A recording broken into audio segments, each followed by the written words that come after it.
Hello everybody and welcome to my YouTube channel. Today we're going to be talking about blushes, the good, the bad, and the unused.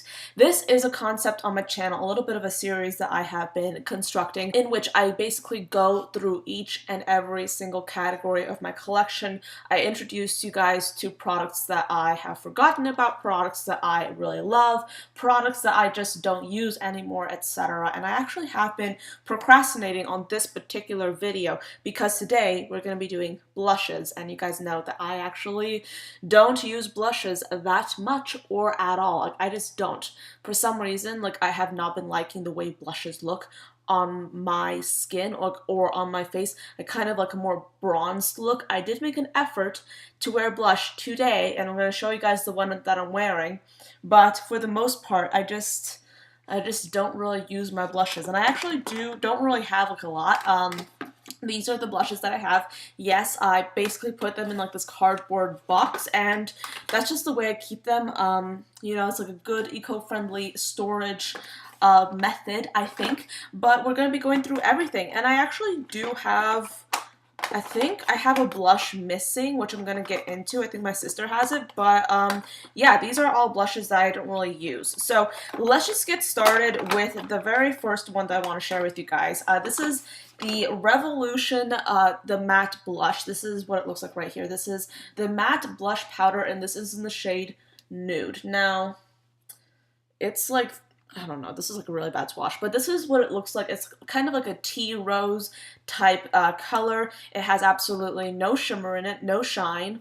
I will say that when I was like really into blush for a certain period of time, I actually really did like super pigmented formulas that went on like really pigmented. I wanted to swatch a blush and I wanted it to be like the most pigmented thing ever. I no longer really want any kind of face product that's super pigmented. I kind of want to like have something that has a little bit more of a sheer coverage, but something I can build up quite easily, and that's kind of how I look at bronzers, and I feel that's kind of how I've been thinking. That's kind of like my opinion with blush as well. I'll have to wear it and see what I think. I think I can remember really liking it. I don't know if I will like it at the moment because right now I'm really into like the luminous skin look, even though my skin tends to get quite oily, but I'm into like the luminous skin look, so I feel like there are some formulas in here that are quite luminous and I might like those better. I don't know, we'll see. I haven't used this in a while, but I think I can remember really liking it. However, I will go back and try it again and see what I think. I have a lot of Milani blushes, okay? This is the first one. This is the Milani powder blush. When this came out, I was like obsessed with this like rose imprint on these blushes, and they actually have a variety of shades. This one is in the shade number 5, Coral Cove. This looks very bright, but I will tell you, it is not nearly as bright as you might think. I mean, it looks bright in the swatch, but when you put on like a sheer wash of it, I think it looks pretty good from what I can remember. I remember actually seeing this blush for the first time on somebody else because like this was back when I used to do ballet, and I remember this girl had like this most beautiful blush on, and I was like, what is your blush? And she's like, it's this one, and I'm like, wow, this looks so bright. Like, it doesn't even look that bright on your face. It looks like this like really nice soft like color. And she was like, yeah, I just use this, and that's why I got it, and it went on like really beautifully from what I can remember. It's again very matte. I don't know, we'll see what I think about that when I try these on in like tutorials and get rid of me's, etc. I'll let you guys know what I think. But moving on, I have this blush right here, which I can kind of already say that I think I'll be keeping 100%. This is the Wet n Wild Color Icon Apricot in the Middle blush. I haven't used it in a very long time. I do have to go ahead and use it to get my opinion on it.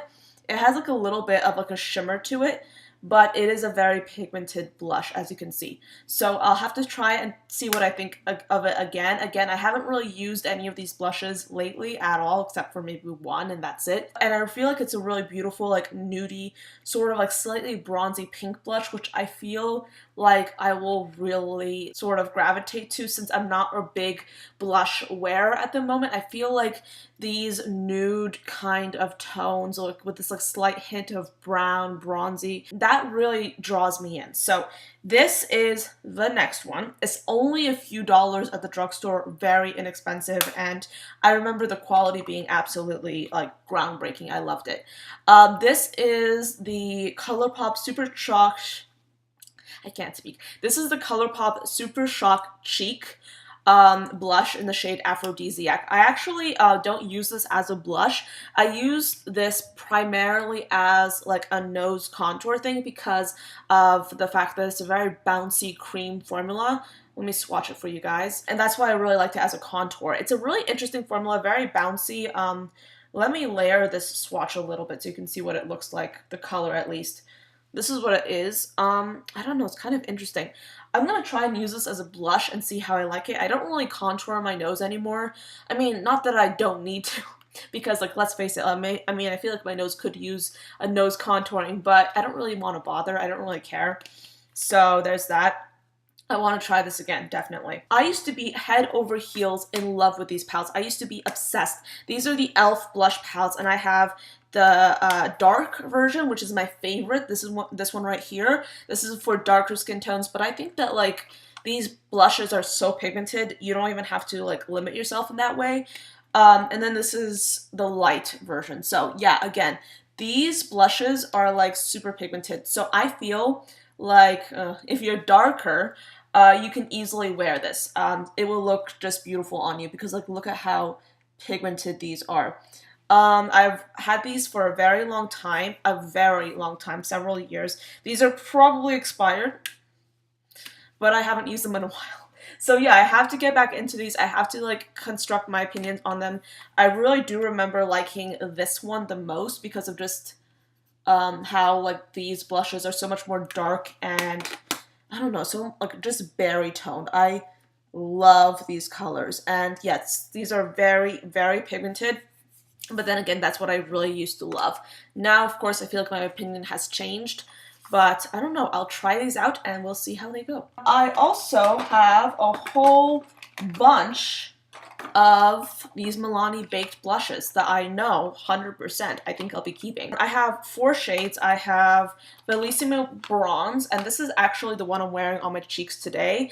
I figured that I wanted to wear a blush today because I was doing a blush related video, but I wanted to do something that was a little bit bronzy because as I said, I've sort of not been wearing blush like at all, and I don't really like the look, so I wanted to choose a bronzy blush, and this looks so pretty. It looks like a bronzer, but it has like the luminous quality, the rosiness of a blush.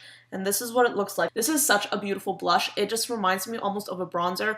And a lot of people have said, let me swatch these other ones. This one is Rose d'Or. This is number 2.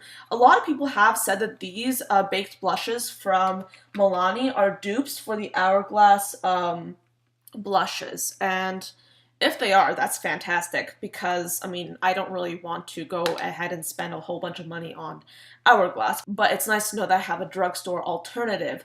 This is in the shade number 5, Luminoso. I remember hearing a lot of buzz that Milani changed the formula and the color of this particular shade. I think I have the original one, though. Then I have number 1, Dolce Pink, which is this one right here. I haven't worn this in ages. But this is like a really like classic pink blush. So yeah, I feel like these are kind of like sheer luminous formulas that I really like. I know for a fact that these blend out beautifully, and I feel like I will have a easier time using these because of the formula and the colors, and just look at how beautiful this is. Definitely a lot less pigmented than these. These are also mattes, by the way, the e.l.f. ones, but these are like luminous, and like, I'm not sure if you can see, but like on my cheeks, they don't look like highlighters, but they look like luminous powders, and I really do love it. It's just the right touch of luminous, and I absolutely love it. I have this Cargo blush right here. I actually got this as part of the 21 Days of Beauty sale like ages ago from Ulta. This is the Cargo Water Resistant Blush in the shade Ibiza. I remember really not wearing this that much at all because of how like bright it looked in the pan, and it doesn't really look that bright on, but it has like this sort of like weird bluish undertone. I don't know, I'll work with it, I'll see how it is. But yeah, I mean, I got this at the Ulta 21 Days of Beauty sale because I felt like it was on sale. Why not? But then, of course, I can't really remember the last time I used it. I have to experiment with it and see how it goes. Alright, so the next I have this blush right here from Essence. This is a fantastic blush. I have number 60, Life's a Cherry. I also have number 20, I believe, but my sister currently has that one in her makeup bag. This is the one that I have right now with me, and it's a very pigmented, sort of like satiny blush. It has like a little bit of a, sort of like luminescence to it. It's kind of like a pearlized finish, almost, I feel. But it's not matte, but then again, it's not like shimmery, you know? It's kind of in between, which is interesting. So this is a really pretty color. I don't know if I'll wear it or not. We'll see. I'll try it on my face, of course, but I don't know if I'll actually want to keep it. We'll see about that. I do want to try and get the blush that my sister has back so I can show you guys at some point, but this is the one that I currently have in my collection. Then I have, we're reaching the home stretch here. I have this Mally Beauty blush. This I have not used in ages, and I feel like I'll really like it though. This is the Mally Effortlessly Airbrushed blush in the shade Perfect Peach. This is like the perfect kind of like, sort of like nude tone blush that I feel I'll really like. It's kind of like a peachy color. This is what it looks like. It goes on very sheer, at least on my skin tone, so I feel like I'll like that. I don't know. I'll try this out and I'll let you guys know about my opinions because I can't remember using this, but we'll see how it goes. Then, last but not least, or maybe least, I have the Maybelline the Master Glaze by Face Studio Blush Stick. I can't remember exactly why I got this because it's such a bright blush. Like, look at how bright it is. Look at that. I want to know, okay, I want to know if this is eye safe, because if so, I'll probably use it on my eyes. If not, then I'll probably get rid of it. Or I'll use it for like an editorial look. We'll see. But yeah, like I haven't used this on my cheeks at all, I think. I don't think I've ever really used this because of how bright it is. But yeah, I don't know. We'll see how it goes. It has like a very like slippery kind of formula and it seems to blend out quite well, but I don't know. We'll see. So, those are all the blushes that I have in my collection. I had them organized and now they're kind of like topsy-turvy. But I really do feel like, yeah, some of these are really promising formulas. And it's kind of like a dilemma for me because I have spent money on these blushes. It's kind of like sunk money, I guess, or spent money. But, like, I don't necessarily want to be like, oh yeah, I can declutter all these blushes because what if I start wearing blush in the future, you know? I don't want to have to repurchase blushes again. Because, yeah, like, these are, what, like $50, $100 worth of blush? I don't know. But, yeah, I don't want to necessarily, like, just get rid of everything. But then again, I'm not really wearing them. Maybe I can, like, keep, like, the really nude, bronzy, shimmery type blushes and then get rid of the other ones. I don't know. I'll have to think about that. But look forward to seeing a lot of like blush tones on my face, which kind of makes me cringe because I don't really know how that will go. But I really and truly want to experiment with each and every one of these blushes and see how they perform so I can let you guys know. I will be doing a declutter of these blushes in, I would say, a few months, and I'll see basically how all these blushes perform. So in that declutter, I can give you like mini reviews of each and every single blush. I can't even speak. But yes, that will be a future video. So if you want to see that, subscribe and stay notified about my future videos. I post every single day, so of course there are going to be a lot of videos in between. But yes, that is it for today's video. Thank you so much for watching. I do hope you enjoyed it and found it interesting, and I'll see you tomorrow. Bye guys.